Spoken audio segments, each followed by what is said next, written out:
المؤمن اس نام کے تحت دو الگ الگ جو ہے نا وہ تعریفیں ہیں۔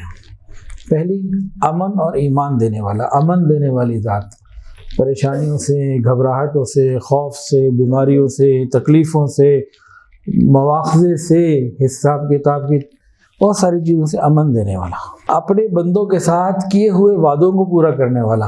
ہم اللہ تعالیٰ کے ساتھ اچھا گمان کریں گے، انشاءاللہ اللہ تعالیٰ ہمارے ساتھ اچھا معاملہ کریں گے، اور اگر ہم برا گمان کریں گے تو معاملہ برا ہوگا۔ ایک گمان ایک بہت بڑی قوت ہے۔ ایک آدمی کا گمان ہے کہ بھئی مجھے کام کاروبار میں ترقی نہیں مل سکتی، مجھے جاب نہیں مل سکتی، اس کو واقعی نہیں ملنی، یہ اپنے گمان کے مطابق رہے گا، پریشان ہی رہے گا۔ اللہ رب العزت کے پاک ناموں کا سلسلہ چل رہا ہے، تو آج جو مبارک نام جس کا ذکر کیا جائے گا تفصیلات کا، المؤمن، امن دینے والا، ایمان دینے والا، المؤمن۔ یہ اللہ تعالیٰ کے جتنے بھی نام ہیں نا، ان کے ساتھ عبد لگا لیا جائے تو یہ ہم مردوں کے، بچوں کے نام لڑکوں کے رکھ سکتے ہیں۔ عبد المؤمن، یہ بڑے پیارے نام ہیں، عبداللہ، عبد الرحیم، عبد المؤمن، عبد المہیمن، عبد العزیز، عبد الملک، عبد القدوس، یہ اللہ کو بہت پسند ہے، ہمیں اپنے بچوں کو یہ نام رکھنے چاہیے۔ المؤمن اس نام کے تحت دو الگ الگ جو ہے نا وہ تعریفیں ہیں۔ پہلی امن اور ایمان دینے والا، امن دینے والی ذات، پریشانیوں سے، گھبراہٹوں سے، خوف سے، بیماریوں سے، تکلیفوں سے، مواخذے سے، حساب کتاب کی بہت ساری چیزوں سے امن دینے والا، المؤمن۔ ایک المؤمن کا دوسرا مطلب آیا مصدق، تصدیق کرنے والا۔ کس بات کی تصدیق کرنے والا؟ اس میں دو باتیں ہیں۔ تصدیق کرنے والا یعنی اپنی بات کو، قول کو پورا کرنے والا۔ اب اس میں دو باتیں ہیں۔ اپنے بندوں کے ساتھ کیے ہوئے وعدوں کو پورا کرنے والا، کہ تم نیک اعمال کرو گے تو میں جنت دوں گا، تم میرے راستے میں خرچ کرو گے میں تمہارے رزق میں برکت دوں گا، تم صلہ رحمی کرو گے میں تمہاری زندگی میں اور رزق میں اضافہ کروں گا، تم نماز کی پابندی کرو گے میں جنت عطا کروں گا، تم دوسروں کے عیبوں کو چھپاؤ گے میں تمہارے عیبوں کو چھپاؤں گا، تم اپنے بھائیوں کی مدد کرو گے میں تمہاری مدد کروں گا۔ تو ایک مطلب تو یہ ہوا اپنی بات کو پورا کرنے والا، تو اپنی ہر بات کو وہ پورا کرنے۔ دوسرا اس میں یہ ہے کہ بندے جو اللہ تعالیٰ کے ساتھ گمان کرتے ہیں تو بندوں گمان کو پورا کرنے والا، کہ اس میں بھی اللہ نے وعدہ کیا وَأَنَا عِنْدَ ظَنِّ عَبْدِي بِي، میرے بندے میرے ساتھ جیسا گمان کریں گے میں ان کے ساتھ ویسا معاملہ کروں گا۔ ہم اللہ تعالیٰ کے ساتھ اچھا گمان کریں گے، انشاءاللہ اللہ تعالیٰ ہمارے ساتھ اچھا معاملہ کریں گے، اور اگر ہم برا گمان کریں گے تو معاملہ برا ہوگا۔ ایک گمان ایک بہت بڑی قوت ہے، بہت بڑی قوت ہے۔ اب ایک آدمی کا گمان ہے کہ بھئی پریشانی ہی رہنی ہے، وہ اپنے گمان کے مطابق پریشان ہی رہے گا۔ ایک آدمی کا گمان ہے مجھے بیماری مل گئی اب ٹھیک نہیں ہونی، یہ کہاں سے ٹھیک ہوگی؟ ایک آدمی کا گمان ہے کہ بھئی مجھے کام کاروبار میں ترقی نہیں مل سکتی، مجھے جاب نہیں مل سکتی، اس کو واقعی نہیں ملنی، یہ اپنے گمان کے مطابق رہے گا، پریشان ہی رہے گا۔ اور ایک آدمی کا گمان ہو کہ میرا کریم پروردگار ہر چیز پر قادر ہے، میں اس سے مانگوں گا، یقین رکھوں گا، کوشش پوری کروں گا، وہ دے گا۔ اب وہ ڈالر 250 کا ہو جائے یا 2500 کا ہو جائے، اللہ نہ کرے، وہ رزق ہمیں دے گا۔ جو اس نے روٹیاں اور بوٹیاں ہمارے مقدر میں لکھ دی ہیں وہ مل کے رہنی ہیں انشاءاللہ۔ گندم سستی ہو جائے یا مہنگی، ڈالر سستا ہو یا مہنگا، جو ہمارے مقدر میں لکھا ہوا ہے وہ مل کے رہنا ہے۔ تو بہرحال المؤمن، تو اس کا پہلا مطلب کیا بتایا تھا جی، یاد ہے کسی کو؟ امن دینے والا، ایمان دینے والا، امن دینے والا۔ دوسرا جو مطلب ہے تصدیق کرنے والا، بات کو پورا کرنے والا۔ اس کے تحت دو باتیں بتائی تھیں، کون سی دو تھیں؟ ایک تو تھا وعدوں کو پورا کرنے والا، ٹھیک ہو گیا۔ دوسری بات، جو بندے اللہ تعالیٰ سے اچھا گمان رکھتے ہیں، گمان کو پورا کرنے والا۔ تو جو جیسا گمان کرے گا ویسا ہو جائے گا۔ اب برا گمان ہم کیوں کرتے ہیں؟ کوئی بری خبر آ جائے یا دوسروں کے بارے میں برا گمان، بہت سادہ سا اصول ہے۔ میں آپ کے بارے میں گمان یہ رکھوں گا نا، یار یہ آصف بھائی نے آنا ہے اور مجھے پریشانی ہی دینی ہے، یا میں نے کوئی کام آصف سے کہنا ہے نا، پریشانی ہی ہونی ہے، واقعی ہو کے رہے گی، یہ رب کا قانون ہے۔ اس پہ آج سائنس نے اتنی محنت کر لی ہے، انٹرنیٹ پہ آپ کو مل جائے گی بے شمار باتیں۔ اور میں گمان کر لوں آصف بھائی آئیں گے نا خیر آئے گی، میں آصف بھائی کے پاس جاؤں گا، کوئی مسئلہ پریشانی لے کے میرا مسئلہ حل کر دیں گے، میرے ساتھ مدد کریں گے، کچھ دعا کر دیں گے، کچھ تو کریں گے، خیر مجھے ان سے پریشانی نہیں آئے گی، تو پھر ویسا معاملہ ہو جائے گا۔ اس کو جہاں چاہے آزما کے دیکھ لیں۔ آج کل بہت بڑی بڑی فیسز لے کے کورس کرواتے ہیں یہ مائنڈ پاور کو لے کے۔ آپ 10 سال بعد اپنے آپ کو کیا دیکھنا چاہتے ہیں؟ آپ کس رنگ کی گاڑی میں ہونا چاہتے ہیں، کس ماڈل کی گاڑی میں ہونا چاہتے ہیں، اس میں آپ نے کپڑے کون سے پہننے ہیں، آپ نے پین لینا ہے تو کون سا والا لینا ہے، آپ نے موزے لینے ہیں تو کون سے لینے ہیں، گھڑی لینی ہے تو کون سی لینی ہے، اتنی ڈیٹیل میں کہتے ہیں سوچتے جاؤ سوچتے جاؤ سوچتے جاؤ، اور آپ کو گمان سے وہاں تک لے جاتے ہیں، اور پھر ان کے بعد ریزلٹس ہیں کہ جن کو انہوں نے وہ کورسز کروائے، وہ ورکشاپس کروائی، ان کو وہ مل بھی گیا جو ابھی ان کے پاس نہیں تھا۔ ایک گمان بڑی چیز ہے۔ پھر دنیا میں جتنے بھی ونرز ہیں نا کسی بھی شعبے کے، کوئی کھیل ہے یا کچھ، جو نمبر 1 آنے والے لوگ ہیں عام طور سے ان کے اندر ایک بات کامن ہوتی ہے، وہ کیا؟ وہ جب رنگ میں اترتے ہیں، میدان میں آتے ہیں، تو ان کو یقین ہوتا ہے کہ میں نے جیتنا ہے، ان کو گمان ہوتا ہے۔ جو ہوتے نا پتہ نہیں محنت جیتنا بھی ہے کہ نہیں، اور ایک سوچ میں تو جیت ہی نہیں سکتا، یہ واقعی نہیں جیت سکتا۔ اپنے گمان کو ٹھیک کیجئے۔ جب بدگمان آپ دوسروں سے رہیں گے تو یہ تو اللہ کا فیصلہ ہے، انا عند ظن عبدی بی، جیسا تم گمان کرو گے میرے ساتھ میں ویسا معاملہ کروں گا تیرے ساتھ۔ اب ہمیں کیا کرنا چاہیے؟ اچھا گمان یا برا گمان؟ اللہ کے ساتھ بھی اچھا گمان، اللہ کے بندوں کے ساتھ بھی اچھا گمان۔ اللہ کی قسم آپ برے بندوں سے اچھا گمان کریں، اللہ ان کو آپ کے لیے اچھا کر دے گا۔ قدرت اس کو ہے کہ اس بندے کو ہے۔ ایک مرتبہ مدینہ طیبہ میں کمرے میں جا رہا تھا، ایک صاحب ملے تو کہنے لگے حضرت جی آئے میں نے کہا چلو میں لاتا ہوں، کافی پرانی بات ہے۔ میں لے گیا حضرت جی کے کمرے میں، میں نے کہا حضرت جی ملنے آئے، میرے جاننے والے ہیں، دوست ہیں، اور اتفاقاً ان سے ملاقات ہو گئی۔ وہیں پہ ڈانٹ دیا حضرت جی نے۔ اتفاق کیا ہوتا ہے؟ اتفاق تو دہریے بھی مانتے ہیں۔ حافظ صاحب قدرت نے ملا دیا، قدرتاً ملاقات ہو گئی۔ جو کچھ ہو رہا ہے اللہ نے لکھا ہوا اس کے علم میں، ایک پتہ اس کی مرضی کے بغیر نہیں گر سکتا۔ تو قادر مطلق صرف اللہ کی ذات ہے، جو چاہے کرے۔ ہم اب برا گمان کریں، ہم اچھے لوگوں سے برا گمان کریں، وہ اچھے لوگ ہمارے ساتھ برا کر دیں گے۔ ہم برے لوگوں سے اچھا گمان کریں، وہ ہمارے ساتھ اچھا کر دیں گے۔ اپنے گمان کو ٹھیک کریں۔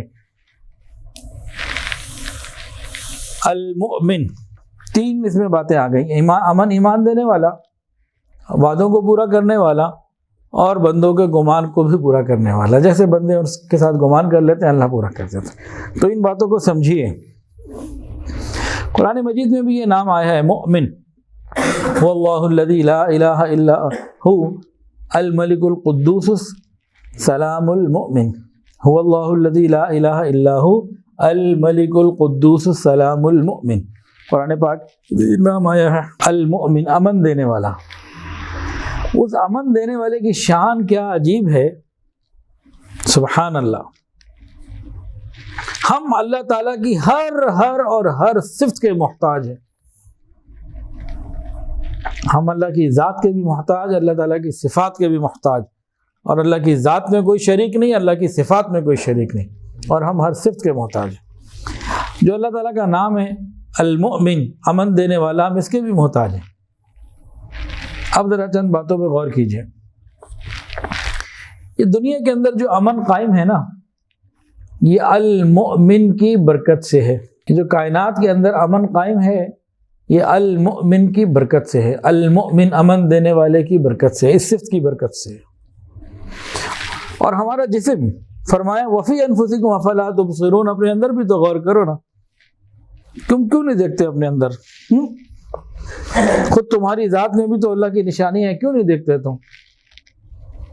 ہمارے اندر بھی امن قائم کرنے والی ذات اللہ ہی کی ہے۔ کیسے؟ ایک ذرا مشکل مثال ہے، ایک سادہ سی مثال ہے۔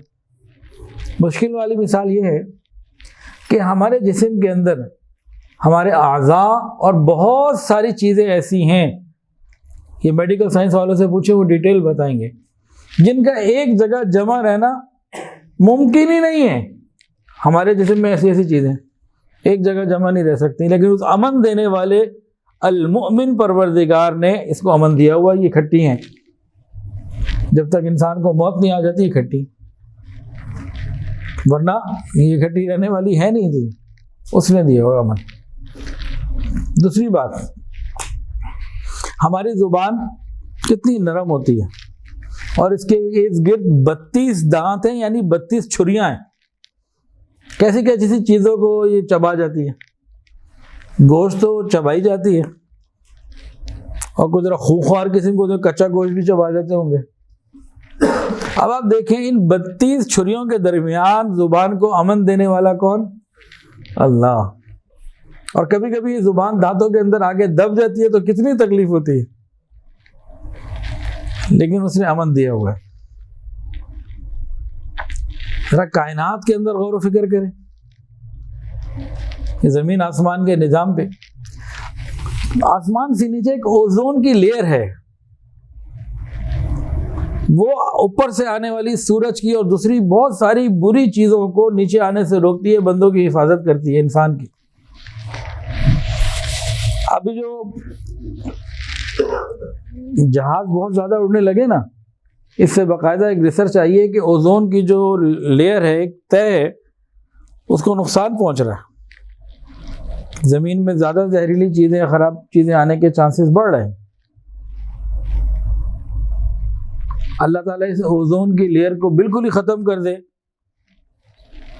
تو اوپر سے آنے والی چیزیں تو نیچے والوں کو تباہ و برباد ہی کر دے۔ اور دیکھیں ہماری زمین، اس کے اندر ایسی بہت ساری گیسز ہیں، کہیں پہ آتش فشاں ہیں، کہیں کچھ تو کہیں کچھ، ان کو اس امن دینے والے نے امن میں رکھا ہوا ہے، تھاما ہوا ہے۔ اگر یہ آزاد ہو جائیں تو یہ بڑے بڑے پہاڑ، یہ جناب روئی کے گالوں کی طرح اڑے، یہ جنگلوں کو آگ لگ جائے اور زمین تہس نہس ہو جائے۔ سمندروں کے اندر بڑے بڑے والکینو، بڑے بڑے آتش فشاں وہاں بھی ہیں، اور بہت ساری اور چیزیں بھی ہیں۔ ان کو اگر امن دینے والا المؤمن امن میں نہ رکھے تو وہ سمندروں کو بھی جلا دیں۔ پھر سمندروں کے اندر کیا ہوتا ہے جی؟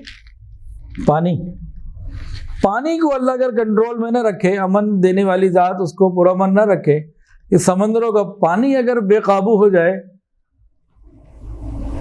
تو کیا بنے دنیا کا؟ ویسے ہی 3 حصے پانی اور 1 حصہ زمین ہے، یہ بھی ختم، غرق ہو جائے سارا۔ بارش آتی ہے، اگر یہ بارش کو کنٹرول اللہ نہ کرے، بادلوں کو، تو پھر سب امن تباہ۔ ہوا کیسی قوت والی مخلوق ہے، وہ امن دینے والا اگر ہواؤں کو امن میں نہ رکھے تو یہ دنیا کا نظام تہس نہس کر دیں۔ انسان تو چیز ہی کوئی نہیں، اس سے بڑی بڑی بھاری بھاری چیزیں بھی ادھر سے جناب تیز ہوا آئے تو سینکڑوں میل دور جا کے گر سکتا ہے۔ تو ان ہواؤں کو امن دینے والا کون؟ المؤمن، اللہ رب العزت۔ اس کے علاوہ حشرات الارض، سانپ، بچھو، اس قسم کی کتنی مخلوقات زمین میں ہیں، ان کو اللہ نے امن دیا ہوا ہے، تھاما ہوا ہے۔ اگر ان کو آزاد کر دے اور یہ جناب نکل آئیں تو کتنی مخلوق کا نقصان ہو۔ پھر درندے، شیر، چیتے وغیرہ، ان کو بھی اللہ نے کنٹرول رکھا ہوا ہے۔ اگر یہ بھی بے لگام اگر ہو جائیں تو دنیا کا امن خراب ہو جائے۔ کچھ چیزیں ایسی ہیں جو ہمیں آنکھوں سے نظر نہیں آتی، ان کو بھی اللہ نے کنٹرول رکھا ہوا ہے۔ بہت ساری وبائیں ہیں، بیماریاں ہیں، جراثیم ہیں، ہمیں آنکھوں سے نظر نہیں آتے، فضا میں ہیں، اللہ نے امن دیا ہوا ہے، صحت ملی ہوئی ہے۔ اور جس جہاں اللہ چاہتے ہیں امن کی کیفیت کو ہٹا لیتے ہیں، وہاں وبائیں آ جاتی ہیں، کوئی جناب کرونا آ جاتا ہے یا کچھ آ جاتا ہے یا کچھ آ جاتا ہے۔ ان کو کنٹرول کرنے والا، امن میں رکھنے والا کون؟ المؤمن۔ اور کہاں دور جائیں جی، مکھیاں اور مچھر ہی ہمارے مان نہیں ہیں۔ اگر انہی کی گندگی کو اللہ امن نہ دے تو یہ مکھیاں اور مچھر ہی ہمیں ختم کرنے کے لیے کافی ہیں۔ یہ 7 ارب انسان دنیا میں جو ہیں، صرف مکھی اور مچھر ہی کنٹرول میں نہ ہو، اللہ تعالیٰ انہی کے اندر سے امن کا حکم ہٹا لے تو یہی ہمارے لیے کافی ہے ختم کرنے کے لیے۔ ڈینگی تو کچھ بھی نہیں ہے، پھر پتہ نہیں کیا کیا ہو۔ المؤمن،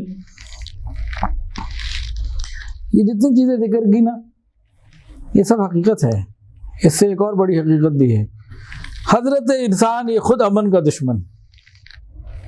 کتنے چور، ڈاکو، قاتل، فتنے والے اور جناب لڑائی کرنے والے لوگ کتنے ہیں، ان کو اگر کنٹرول میں اللہ نہ رکھے اور یہ مکمل اگر آزاد ہو جائیں خدا نہ خواستہ، تو زمین کا امن برباد کرنے کے لیے حضرت انسان ہی کافی ہے۔ تو انسان اللہ رب العزت کی ہر صفت کا محتاج، المؤمن امن دینے والی ذات اللہ کا بھی محتاج، اللہ تعالیٰ کی یعنی اس صفت کا بھی محتاج۔ امن چھوٹی نعمت ہے یا بڑی؟ بہت بڑی نعمت ہے۔ کوئی دلیل سے ثابت کریں، آپ سب کہہ رہے ہیں کہ بڑی نعمت ہے، عظیم نعمت ہے، کوئی دلیل دیں گے؟ بھئی آپ لوگوں نے ایک بات کہی ہے کہ امن بڑی نعمت ہے، کوئی دلیل بھی تو ہو نا۔ میں کہتا ہوں جو چھوٹی ہے، اب آپ کہہ رہے ہیں بڑی ہے تو کیسے بڑی ہے بتائیں، جو مان لیں چھوٹی ہے۔ یہ جتنی تفصیلات آپ نے بتائی یہ سب کچھ ختم ہو جائے گی، کچھ بھی نہیں باقی رہے گا، امن نہ ہوگا۔ امن بہت بڑی نعمت ہے۔ شہر کے اندر ہر نعمت، ہر چیز موجود ہو اور صرف ایک امن نہ ہو تو بتائیں اس شہر میں رہ سکتے؟ اس شہر میں کوئی نہیں رہ سکتا جہاں سارا کچھ ہو تو ہو، امن اگر نہ ہو۔ حضرت ابراہیم علیہ السلام نے مکہ مکرمہ کے لیے کیا اللہ سے مانگا؟ رب اجعل ھذا البلد آمنا، اے اللہ اس شہر کو امن والا شہر بنا دے۔ ابھی سورہ 3 پڑھی عشاء کی نماز میں تلاوت کرتے ہوئے، تو اس کے اندر بھی اللہ رب العزت نے شہر مکہ کی قسم کھائی اور اسے عظیم صفت کا کہ یہ امن والا شہر ہے، فرمایا وَهَذَا الْبَلَدِ الْأَمِينَ، وَهَذَا الْبَلَدِ الْأَمِينَ۔ تو شہروں کے اندر امن کا ہونا بڑی نعمت، بڑی نعمت۔ حضرت یوسف علیہ السلام جب اپنے والدین کو اور بھائیوں کو کہہ رہے تھے آ جاؤ بھائی، تو انہوں نے کیا فرمایا؟ وَقَالَ ادخلوا مصر ان شاء اللہ آمینین، کہ مصر میں چلیے انشاءاللہ تعالی وہاں امن چین سے رہیے گا۔ وَقَالَ ادخلوا مصر ان شاء اللہ آمینین۔ آج مصر میں انہوں نے ایئرپورٹ پہ بھی آیت کا یہ حصہ لکھ کے لگایا ہوا ہے، ادخلوا مصر ان شاء اللہ آمینین۔ تو امن بڑی نعمتوں میں سے۔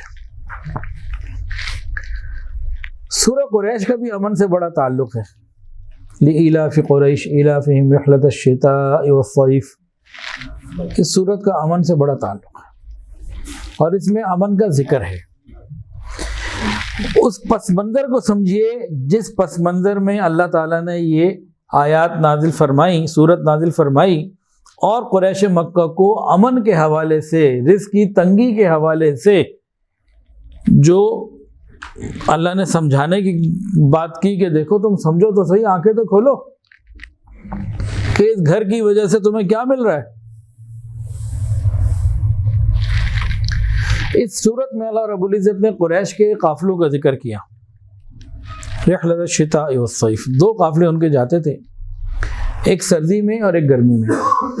مکہ مکرمہ امپورٹ بیس آپ سمجھ لیں کنٹری تھی، وہاں کی لوکل چیزیں تو نہیں تھی، پیداوار نہیں تھی، سب کچھ باہر سے آتا تھا، گندم غلہ تک باہر سے آتا تھا، کوئی اپنی اجناس نہیں تھی۔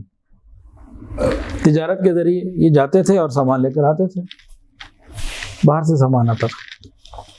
گرمیوں میں یہ جاتے تھے شام خوبصورت سرسبز کھلی جگہ، جیسے ہم لوگ چلے جاتے ہیں نا مری اور ادھر ادھر ناران کاغان وغیرہ، اور سردیوں میں جاتے تھے یمن، وہ گرم جگہ تھی، تو یہ 2 قافلے ان کے آتے جاتے تھے، اور اس وقت پورا عرب کفر، شرک، بدعات اور ظلم کا گہوارہ تھا، مشکل تھی زندگی، ہر طرف چور ڈاکو اور رہزن یہ سب پھر رہے ہوتے تھے، کسی کا وہ کچھ مال نظر آتا، جس کا جہاں داؤ لگتا وہ مار کے مال بھی لے لیتا، اور بندوں بھی، اور مردوں کو قتل کر دیتا، بچوں کو غلام بنا کے بیچ دیتا، عورتوں کو بھی، یہ سب معاملہ تھا عام۔ لیکن اللہ رب العزت نے قریش مکہ کو امن عطا کیا۔ قریش کے جو 2 قافلے چلتے تھے نا، اس کی عجیب شان تھی، پورے عرب کے اندر بدامنی، لوٹ کھسوٹ، ڈاکے، قریش کا جب قافلہ چلتا تھا تو ان کو کوئی نہیں چھیڑتا تھا، یہ مکے والے ہیں بھائی، یہ بیت اللہ والے ہیں، ان کو کوئی نہیں چھیڑتا تھا، بڑے بڑے ڈاکو چور ان کو چھوڑ دے، ان کو چھوڑو۔ یہ جب اکیلے بھی جاتے تھے تو بیت اللہ کی وجہ سے ان کا لوگ اکرام کرتے تھے، قاتل چور ڈاکو بھی، کہ بھئی یہ بیت اللہ والے ہیں۔ اللہ نے باقاعدہ اس کا اظہار کیا، ان کو جتایا کہ دیکھو تو صحیح، تمہیں میں نے اتنے حالات کی خرابی میں امن دیا ہوا، حضرت تو چور چکے، تم امن سے ہو۔ یہ اللہ امن دینے والی ذات ہے، وہ مجھے اور آپ کو ان حالات میں بھی امن دے سکتا ہے۔ ابھی جیسے مہنگائی بڑھتی جا رہی ہے اور اسٹریٹ کرائم بڑھتے چلے جا رہے ہیں، ہم اللہ کی مان کر زندگی گزارنا شروع کریں، اللہ ہمیں امن دے دے گا۔ دنیا میں کیا ہو رہا ہے وہ الگ بات، ہم مان کر زندگی گزارنے والے بنے، اللہ تعالیٰ ہمیں امن دے دے گا، جیسے قریش مکہ کو امن دیا۔ اصحاب الفیل وہ آئے تھے نا، ہاتھیوں والے، اللہ نے امن دیا۔ تو اللہ تعالیٰ جس کو امن دے دے وہ امن میں آ جاتے ہیں، دنیا کے حالات کوئی بھی ہوں۔ تو اس آیت میں، اس صورت میں قریش مکہ کے حالات کو اللہ نے بیان کر دیا، تو اللہ تعالیٰ کی قدرت ختم تو نہیں ہوگی، اسی طرح باقی ہے۔ آج مجھے اور آپ کو امن دے سکتا ہے، ہم لینے والے بنے۔ تو آئیے چند وظائف اور چند دعائیں ہیں امن کے حوالے سے، اس کو ہم سن لیتے ہیں، سمجھ لیتے ہیں، ہم عمل کریں، اللہ تعالیٰ ہمیں امن عطا فرما دیں۔ چند باتیں کرنے کی بھی ہیں۔ اب غور کرنے کی بات یہ ہے کہ امن ملے کیسے؟ امن تو اللہ کے اختیار میں ہے، اللہ تعالیٰ کی صفت ہے، کیسے ملے امن؟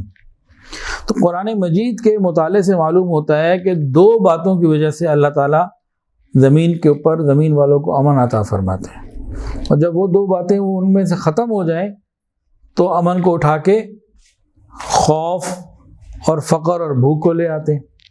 وہ 2 باتیں کون سی ہیں جن کی وجہ سے امن آتا ہے؟ دنیا میں بڑی بڑی امن کمیٹیاں بنی ہوئی ہیں، امن کا نوبل پرائز تک ملتا ہے، لیکن ان بیچاروں کو یہ نہیں معلوم کہ پروردگار عالم جو امن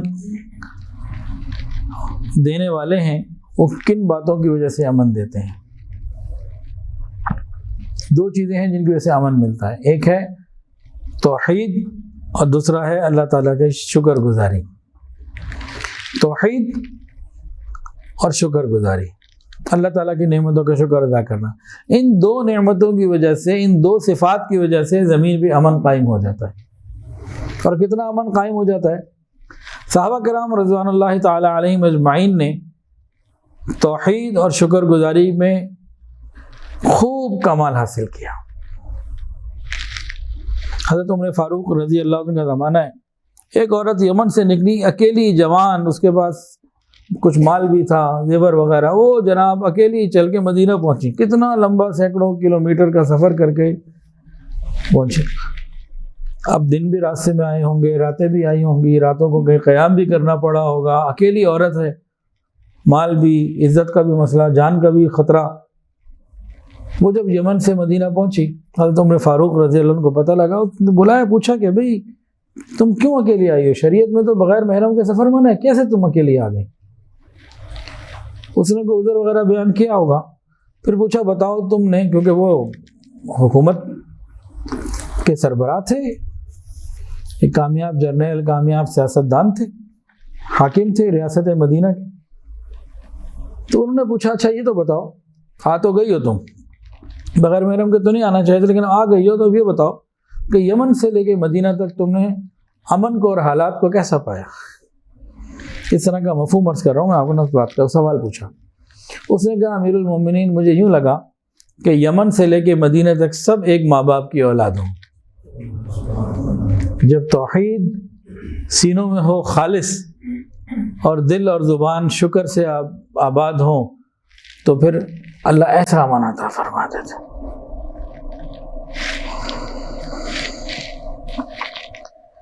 اب یہ توحید کی وجہ سے امن ملتا ہے، اس کی کیا دلیل؟ قرآن مجید میں الذین آمنوا ولم یلبسوا ایمانہم بظلم اولئک لہم الامن وہم مہتدون. جو لوگ ایمان لائے اور انہوں نے اپنے ایمان کے ساتھ کسی ظلم کا شائبہ تک نہیں ہونے دیا، امن اور چین تو بس ان کا ہی ہے، اور وہی ہیں جو صحیح راستے پہ رہے، مہتدون ہدایت والے ہیں. یہ قرآن ہے. اچھا ظلم، توحید کا ظلم شرک کے لیے بھی استعمال ہوا قرآن پاک میں، اور گناہ کے لیے بھی استعمال ہوا. جب صحابہ کرام نے سنا نا تو پریشان ہو گئے، کہنے لگے گناہ سے کون بچ سکتا ہے، ہم سے تو خطائیں ہو جاتی ہیں. تو رسول اللہ صلی اللہ علیہ وسلم ارشاد فرمایا کہ تم نہیں سمجھے بات کو. یہاں اس آیت میں ظلم سے مراد ظلم عظیم، ان الشرک لظلم عظیم، یہاں مراد شرک ہے.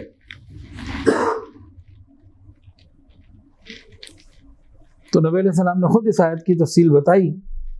تو امن کے لیے جس چیز کی سب سے پہلی اور بنیادی ضرورت ہے وہ ہے توحید.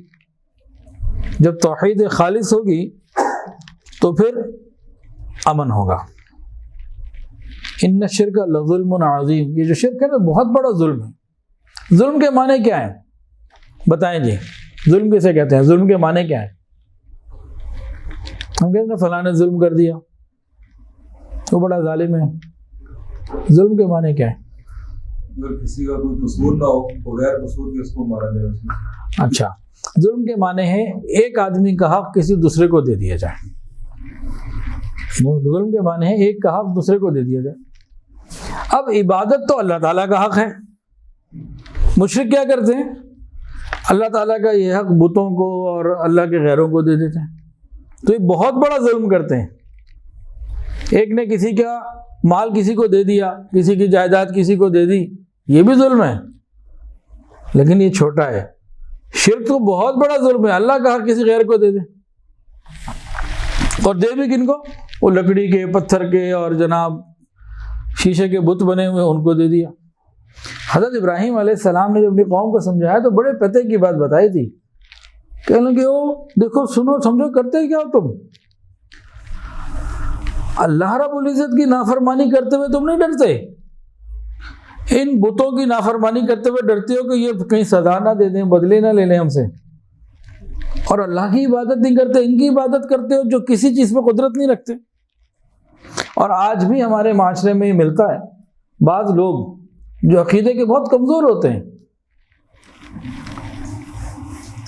کہ جی اگر ہم نے یہ نہ کیا نا تو وہ ہمیں یہ کر دے گا. بہت ساری ایسی مثالیں ہمارے معاشرے میں ہیں.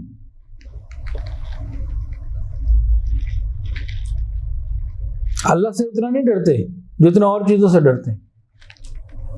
مثلاً بعض لوگ جو دودھ والے ہوتے ہیں وہ 11 تاریخ کو نا دودھ نہیں سیل کرتے، یا 11 تاریخ کو ملاوٹ نہیں کرتے. ان کا عجیب سا عقیدہ ہے. تو وہ اللہ کے غیر سے اتنا ڈرتے ہیں، اتنا اللہ سے ڈرتے ہوتے تو ٹھیک ہو جاتے. اللہ سے نہیں ڈرتے نافرمانی کرتے ہوئے، باقی 29 دن ٹھیک ہے جو مرضی کرو، اسی دن ڈرنا ہے. کیا مطلب؟ اللہ سے تو نہ ڈرے، غیر اللہ سے ڈرے. کہ 29 دن اگر ہم ملاوٹ کریں، گڑبڑ کریں تو کوئی مشکل نہیں. یہ اس تاریخ کو کچھ کیا ہم نے تو پھر کچھ ہو جائے گا. یہ بھی بڑا خطرے والا معاملہ ہے. یاد رکھیے اللہ رب العزت وحدہ لا شریک ہیں، اللہ کی ذات اور صفات میں کوئی شریک نہیں، اس کو بہت سمجھنے کی ضرورت ہے۔ بعض لوگ شرکی باتوں کو بھی بڑا شوگر کوٹڈ کر لیتے ہیں، جی ہم اللہ کو وحدہ لا شریک تو مانتے ہیں، لیکن یہ کچھ ہے نا، ان کو اللہ نے کچھ دیا ہوا ہے اور چاہے تو کچھ واپس لے لے، ہے تو وہی۔ تو اس قسم کی ڈرامہ بازیاں اللہ کے ساتھ ہی کرنی چاہیے۔ اللہ بڑے پاک ہے ان ساری باتوں سے، سبحان اللہ، اللہ بڑے پاک ہے۔ قریش مکہ ان کا تلبیہ پتہ کیا تھا؟ جب حج عمرہ کرتے تھے، طواف کرتے تھے، تو ان کا تلبیہ ذرا سن لیجیے۔ لبیک اللہم لبیک لا شریک لک الا شریک هو لک فتملکہ وہو ملک فتملکہ وما ملک۔ لبیک اللہم لبیک لا شریک لک الا شریک هو لک فتملکہ وما ملک۔ وہ کہتے تھے اللہ میں حاضر ہوں اللہ، آپ کا کوئی شریک نہیں سوائے اس کے جس کو آپ نے شریک بنایا ہے، اور آپ ہی اس چیز کے مالک ہیں جس کا وہ مالک ہے، یعنی اصل تو آپ ہی ہیں، تو بیچ میں چھوٹے موٹے۔ اللہ نے اس کو بھی قبول نہیں کیا، رد کر دیا۔ کیا تلبیہ کہلوایا؟ لبیک اللہم لبیک لبیک لا شریک لک لبیک ان الحمد والنعمت لک والملک لا شریک لک۔ لبیک میں حاضر ہوں، لبیک لا شریک لک لبیک، اللہ میں حاضر ہوں، تیرا کوئی شریک نہیں۔ ان الحمد، اللہ ساری تعریفیں آپ کے لیے ہیں اور ساری نعمتیں آپ کے لیے، ساری ملکیتیں بھی آپ کی ہیں، تیرا کوئی شریک نہیں۔ اس درجے پر آنا ہے ہمیں، پھر امن قائم ہو جائے گا۔ اور گناہ وہ بھی ظلم ہے، اس سے بھی بچنا ہے۔ اصل ظلم تو شرک ہو گیا، ظلم عظیم، ان الشرک لظلم عظیم، لیکن جو چھوٹے موٹے گناہ ہیں نا، یہ بھی ظلم ہے، نہیں کرنے چاہیے، توبہ کرتے رہنی چاہیے، غلطیوں کے معافی مانگتے رہیں، جان بوجھ کے نہیں کرنے چاہیے، بچنا چاہیے۔ یاد رکھیے ایک بات، اللہ رب العزت کی نافرمانی کرنے والا دل کبھی امن میں نہیں رہ سکتا۔ ایک بات بولوں، برا نہ مانیے گا، بول دو یا رہنے دو، برا مان جائیں تو آپ کو کوئی بے پردہ عورت پرسکون نہیں مل سکتی، جو غیر محرموں کے سامنے آتی جاتی ہو، اس کے دل میں سکون ہو، نہیں ہو سکتا۔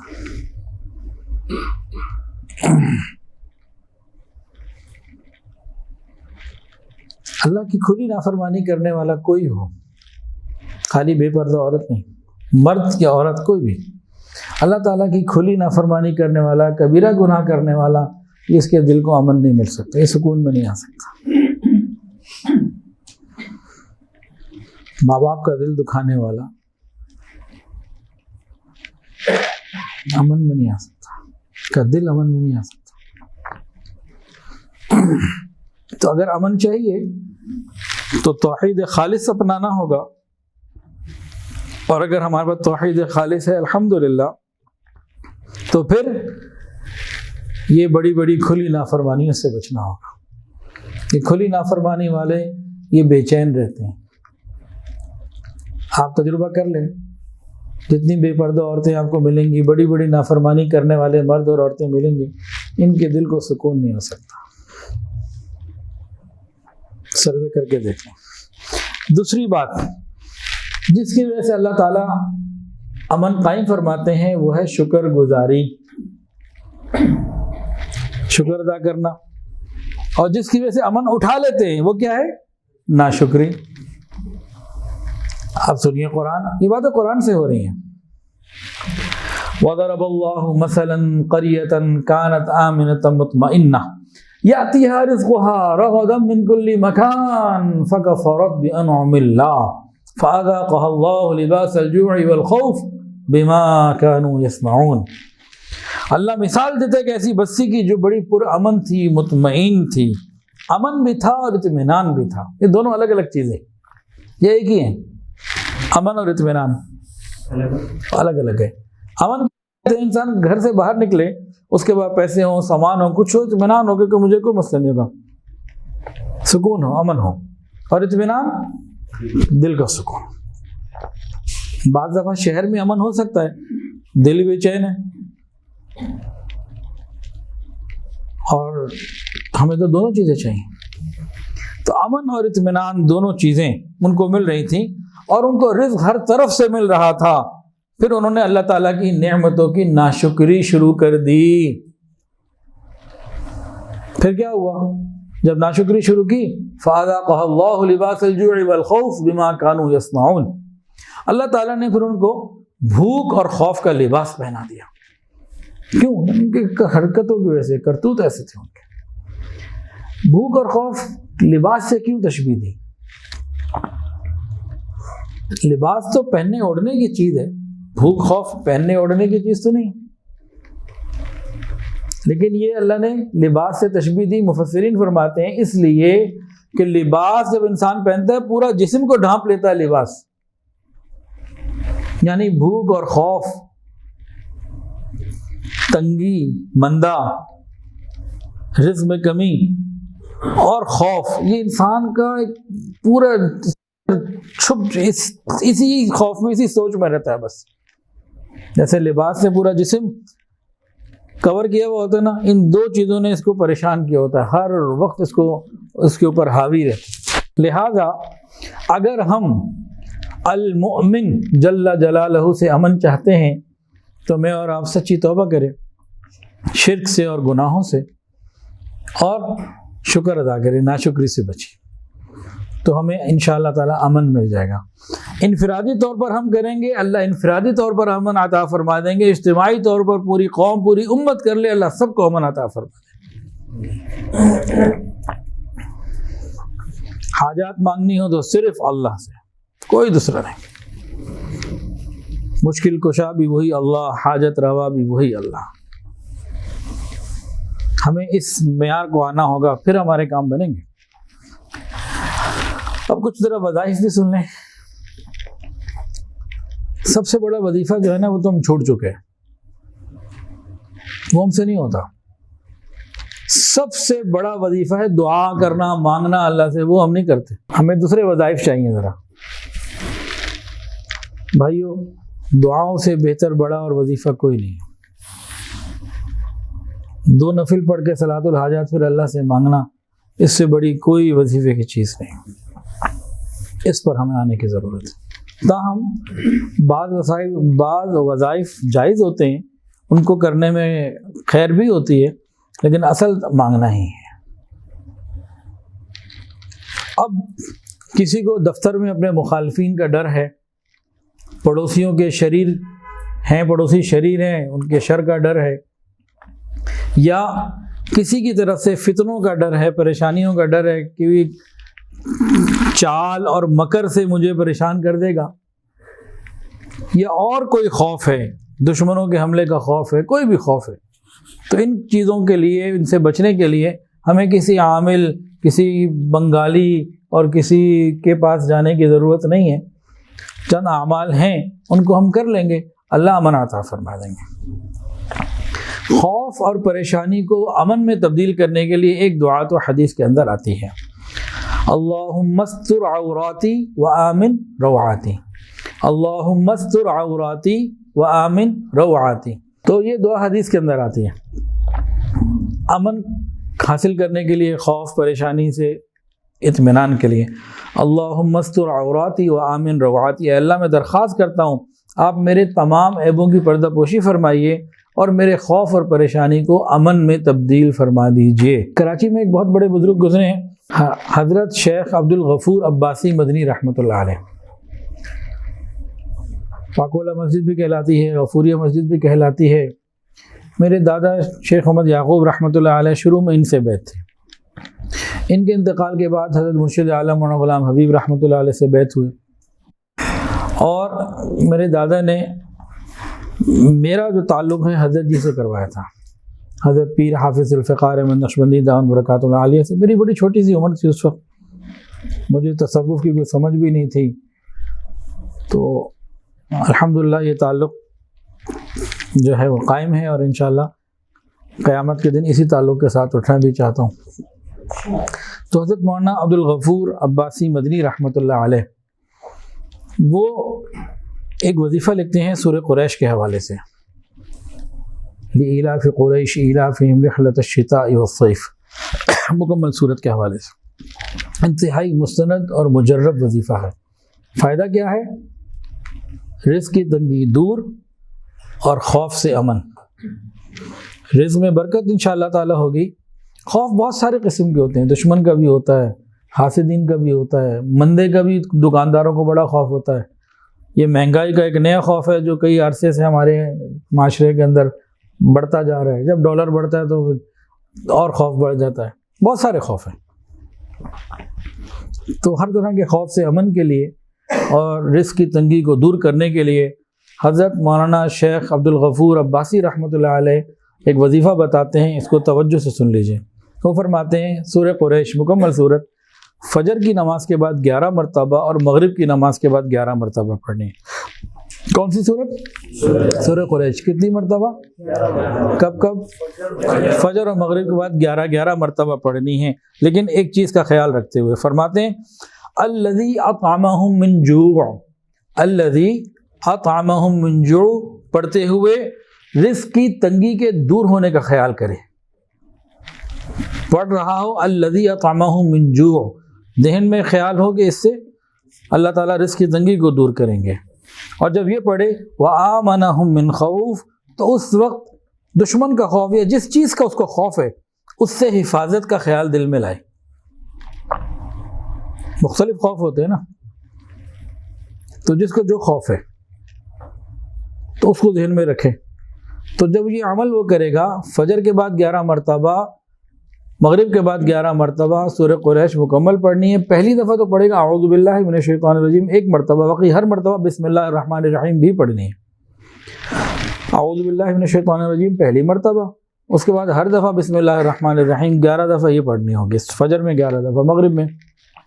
الذی اطعمہم من جوع کے وقت رزق کی تنگی دور ہونے کا خیال رکھے، وآمنہم من خوف کے وقت جو خوف ہے اس کے امن میں تبدیل ہو جانے کا خیال رکھے۔ جب یہ کرے گا تو انشاءاللہ ثم انشاءاللہ اللہ تعالیٰ دونوں نعمتیں اس کو عطا فرما دیں گے۔ ابو الحسن قزوینی رحمۃ اللہ علیہ لکھتے ہیں کہ سورہ قریش لإلاف قریش، یہ پوری صورت یہ دشمن کے خوف سے امن کی اور حفاظت کی بڑی مجرب چیز ہے۔ اور اسی طرح کسی مصیبت کا خوف ہو، کسی پریشانی کا خوف ہو، اس سے بھی امن کی اور حفاظت کی بڑی مجرب چیز ہے۔ اور بے شمار مشائخ نے اس کو لکھا ہے، کوئی 2 4 8 10 20 کی بات نہیں ہے، بہت سو نے لکھا اور اپنے تجربات بھی انہوں نے لکھے۔ تو یہ صورت ہم اپنی زندگی میں لائیں۔ اس کے علاوہ رزق میں آسانی کے لیے حضرت مولانا احمد علی لاہوری رحمۃ اللہ نے ایک وظیفہ بتایا ہے۔ میں نے تو اپنے شیخ حضرت پیر حافظ ذوالفقار احمد نقشبندی دامت برکاتہ العالیہ سے سنا۔ وہ کیا ہے؟ فجر اور عصر کے بعد، نماز فجر اور نماز عصر کے بعد 7 مرتبہ سورہ قریش کو پڑھنا، مکمل صورت کا، اور اس میں بھی پہلی مرتبہ اعوذ باللہ من الشیطان الرجیم، باقی 7 مرتبہ بسم اللہ کے ساتھ پوری صورت کو پڑھنا رزق میں تنگی دور ہونے کا ذریعہ ہے۔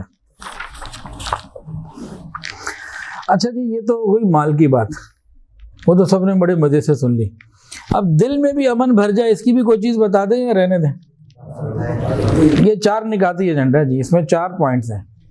ہمارے دل میں امن آ جائے، اطمینان آ جائے، یہ 4 نکاتی جو ہے نا ایجنڈا ہے، 4 باتیں کرنی پڑیں گی۔ ہمارا دل ایمان سے اور امن سے بھر جائے۔ پہلی بات، ہمارے پاس جو ایمان ہے اس پر اللہ تعالیٰ کا شکر ادا کرنا، ایمان کی نعمت کے اوپر شکر ادا کرنا، شکر ادا کرنے سے نعمت بڑھتی ہے۔ دوسری بات، دیندار لوگوں سے محبت کرنا، دیندار لوگوں سے نفرت نہ کرنا۔ دیکھیں، اگر کوئی بھی شخص دینداروں سے نفرت کرتا ہے، دینداروں کو تو کچھ نہیں جاتا ہے، بیڑا غرق اسی کا ہوتا ہے، ان کا کیا جائے گا؟ ہم بیٹھ کے مولانا کو، فلانے علماء کو اور کسی کو گالیاں دیتے رہیں، ان کا کیا جاتا ہے؟ جاتا تو ہمارا۔ تو پہلی بات ایمان کے اوپر اللہ کا شکر ادا کرنا، دوسری بات دینداروں سے محبت کرنا، ان سے نفرت نہ کرنا، تیسری بات ایمان کی حفاظت کی دعائیں مانگتے رہنا، ایمان کی حفاظت کی دعائیں مانگتے رہنا، اور نمبر 4 دوسرے ایمان والوں کو تکلیف نہ پہنچنے دینا اپنی ذات سے، دوسرے ایمان والوں کو اپنی تکلیفوں سے بچانا، ہم کسی کو تکلیف پہنچانے کا ذریعہ نہ بنے۔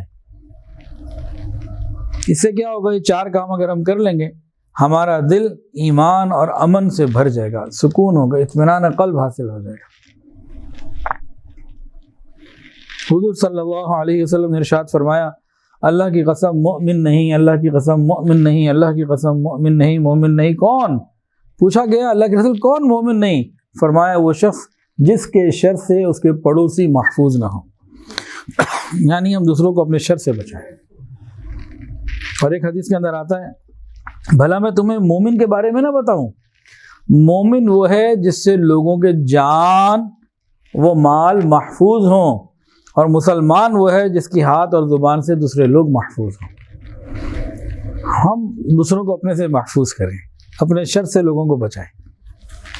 یہ 4 نکاتی ایجنڈا آگے بھی، اسی میں اگر تفصیل میں اور جائیں تو حدیث سن لیجئے، فرمایا بندہ جب تک اپنے زبان کی حفاظت نہ کر لے ایمان کی حقیقت کو نہیں پہنچ سکتا۔